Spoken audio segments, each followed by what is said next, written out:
Long before it was George Air Force Base, this patch of high desert was Victorville Army Air Field, a massive wartime effort built from the desert dirt in 1941. But mixed into the history of the standard regiments working here is a hidden chapter, the arrival of segregated colored units like Company K of the 23rd Quartermaster, whose full story was left unlisted.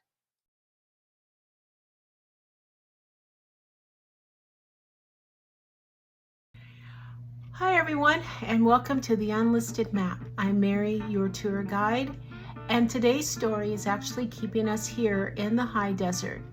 I'm talking about George Air Force Base. This story is probably very sentimental to me. I have a father who was Air Force and two sisters that were also in the Air Force. And I had a very good friend from kindergarten, actually, who was stationed out here at George before it closed. So I hope you enjoy this story, and thank you for indulging me in honoring them with this piece. Cheers.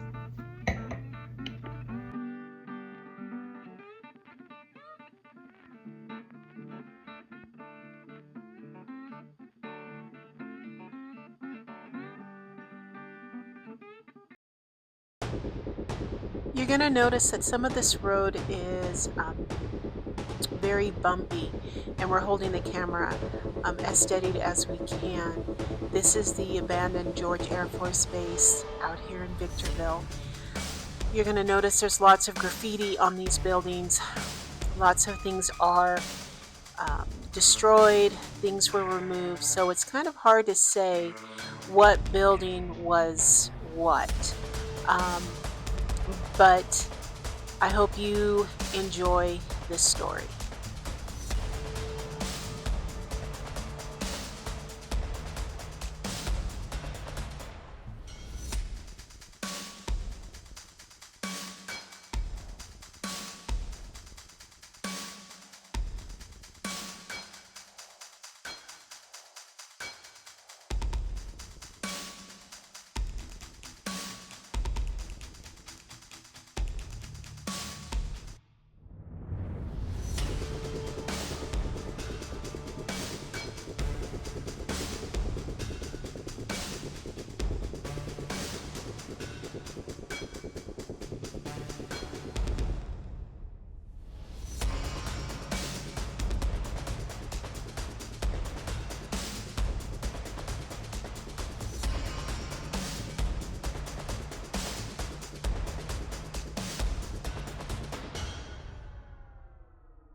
Before it was George Air Force Base, in 1941 it was Victorville Army Air Field and primarily served as an advanced flying training school for bombardiers, navigators, and pilots. Following World War II, it served as a storage facility before being reactivated and designated as George Air Force Base.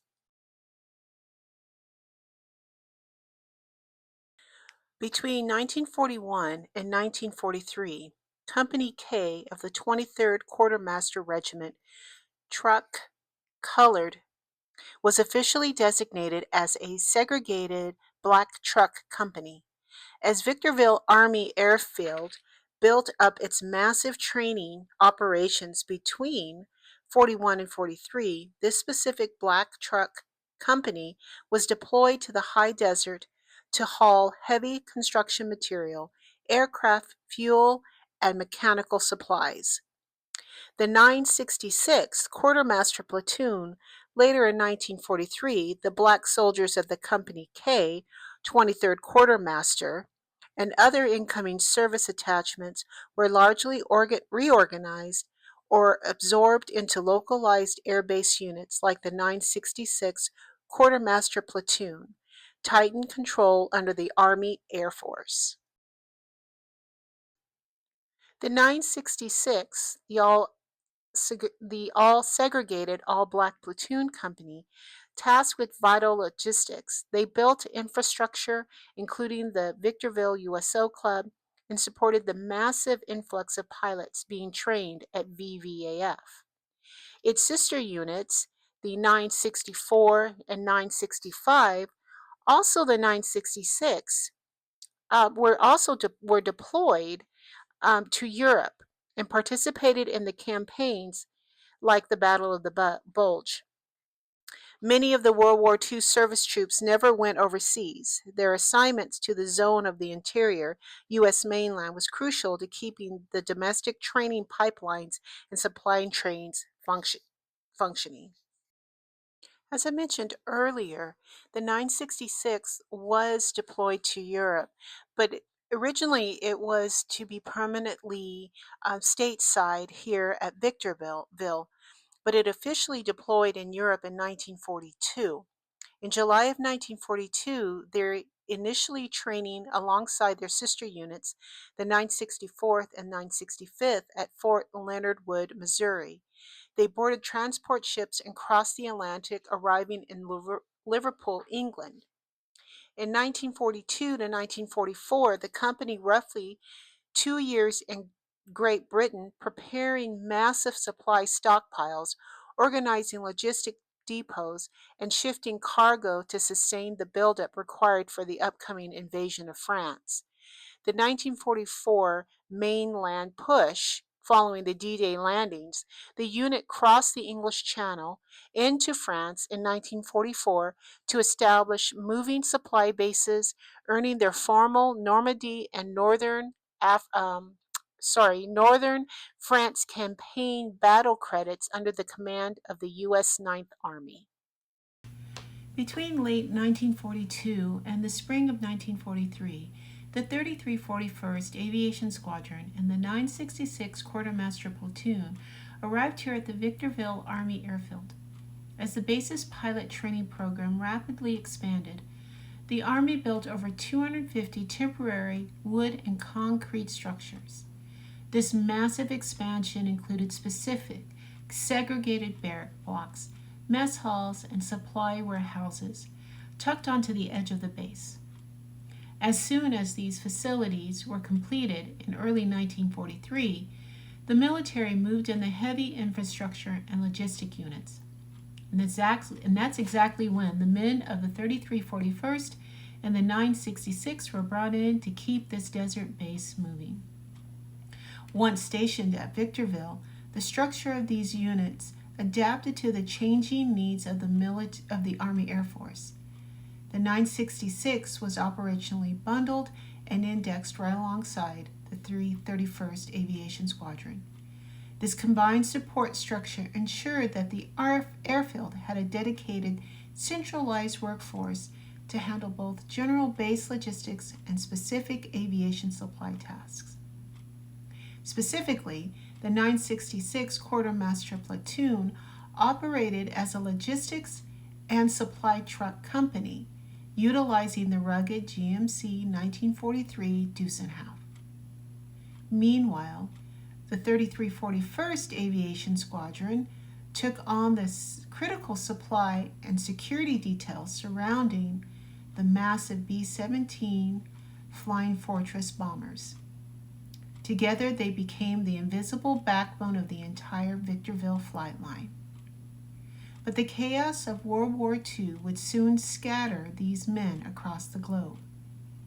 While the 3341st Aviation Squadron stayed stateside to maintain home bases and eventually broken up, the 966th Quartermaster Platoon was packed up and shipped directly into the European theater of operations.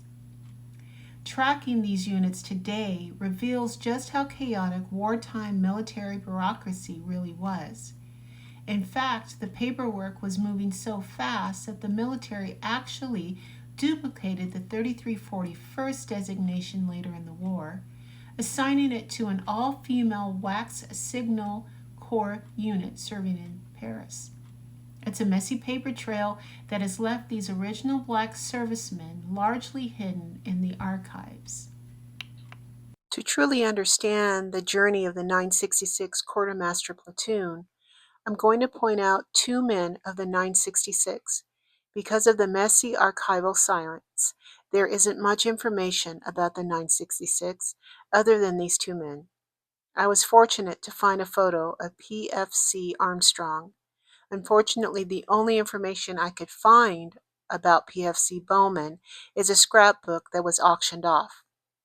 While the official military records of these men are incredibly sparse, a direct result of the systemic invisibility often faced by black units in the segregated military, we actually get a rare, deeply personal look into their daily lives through an incredible piece of history through Bowman's scrapbook page. He preserved the memory of his and the brotherhood of the 966, the reality of life in a segregated unit, and the moments that kept them going. It proves that despite being bundled into the background of the wartime machine, these men knew their story mattered. The 966 Service Company was part of a massive segregated logistics machine. During World War II, roughly 80% of all African American servicemen were channeled into support networks like this, with nearly 40% concentrated specifically within the Quartermaster Corps. Because their stories were so often left out of the headlines, artifacts like Bowman's scrapbook are sometimes the only physical proof we have left of their daily brotherhood. When reconstructing their World War II story from what remains, the details on the uniform tell the true tale of their service. A common point of confusion is how these men were recognized for their time in the European theater.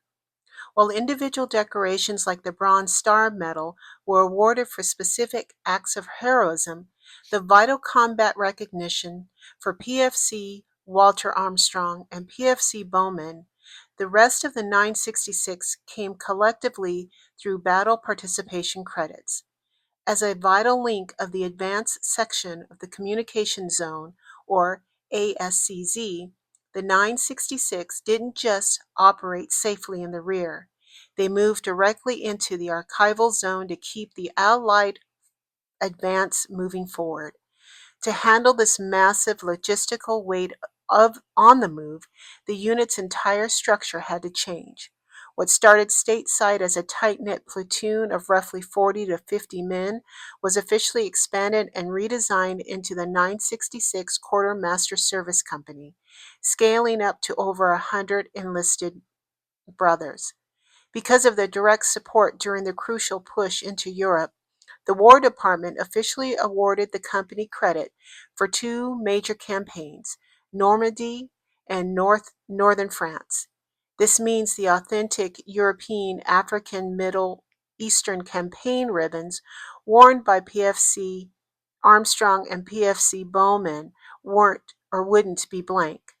Instead, they would proudly wear two bronze stars, service stars pinned to the center permanently, physical proof of the distinct battle credits these men earned on the front line of history. Now, looking at this uniform image, you'll notice other key pieces missing from the left lapel: the Quartermaster Corps branch insignia and a complete historically accurate uniform, a gold brass disc would be pinned right here, directly opposite the U.S. disc on the right side. This specific insignia features an eagle perched on the wheel with a crossed key and sword. Each element holds deep meaning. The wheel represents transportation and the endless movement of supplies. The key symbolizes the unit's control over warehousing and security, and the sword represents the military forces they sustained. Together with the eagle, it stands for the vital lifeline these men provided, proving that while they carried out essential support, they did so under the constant, dangerous realities of the front lines. Before they crossed the Atlantic to face the fires of combat in Europe, they had to navigate a different kind of landscape right here at home, finding community, joy, and a place to unwind during their rare moments off the clock. And that search for a safe haven brought us straight into the hidden conflict right here in town. In 1942, the federal government funded a brand new USO building right on 8th Street. By official national rules, it was supposed to welcome any man in uniform, but locally it operated under a strict, unwritten white soldiers only policy. The tipping point came when an entire African American National Guard unit, alongside the black servicemen from our airfield, came into town looking for a place to relax. The local USO locked its doors to them. But the high desert didn't just sit back. While Noli and Leila Murray heard about the lockout, they turned their 40-acre Bell Mountain property into a literal oasis. Leila declared Murray's Dude Ranch an alternative, an all-inclusive USO club, the only place where families of black servicemen could legally get a room in the area. And this is the current USO building is still here, but it's actually the Cultural Arts Center of Victorville. And they didn't stop there. The Murrays used their massive connections to bypass official military channels entirely. They started booking the biggest names in music directly to the ranch to play for the troops, including the legendary Pearl Bailey touring with the incredible Sunset Royal Orchestra. Leila Murray later proudly noted that by offering a pool, horseback riding, and world-class entertainment, they promptly killed business at the segregated USO down on 8th Street. Soldiers and locals alike deserted the town center for the ranch. By standing their ground right here in the high desert, the men of the 966 and the Murrays prove that history isn't just something that happens to you, it's something that you make. But this desert holds even deeper secrets. Next time on the Unlisted Map, we're packing up and heading down to Churrico Summit and the General Patton Memorial Museum, because out in those isolated sands, the legendary lineage of the Buffalo Soldiers are forged into a fierce new fighting force, the 93rd Infantry Division. You won't want to miss it. Hit that subscribe button, and I'll see you on the next Unlisted Trail.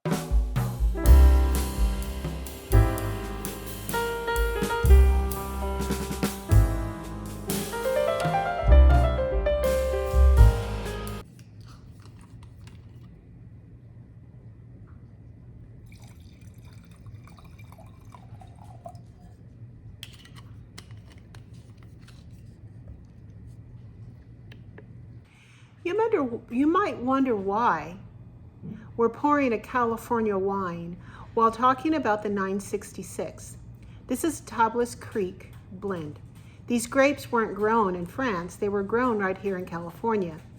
And yet, because it's crafted entirely from traditional Rhône varietals, the wine remains distinctly, unmistakably French in its soul. It's the perfect mirror for the men like Armstrong and Bowman. They were local service members, but their legacy will be permanently shaped by the soil of France. Decades later, their European chapter remains a core part of their story. Thanks for joining me on this journey of the unlisted men and their contributions of World War II and their service in building the Victorville Army Air Field. We'll see you on the next Unlisted Pairing.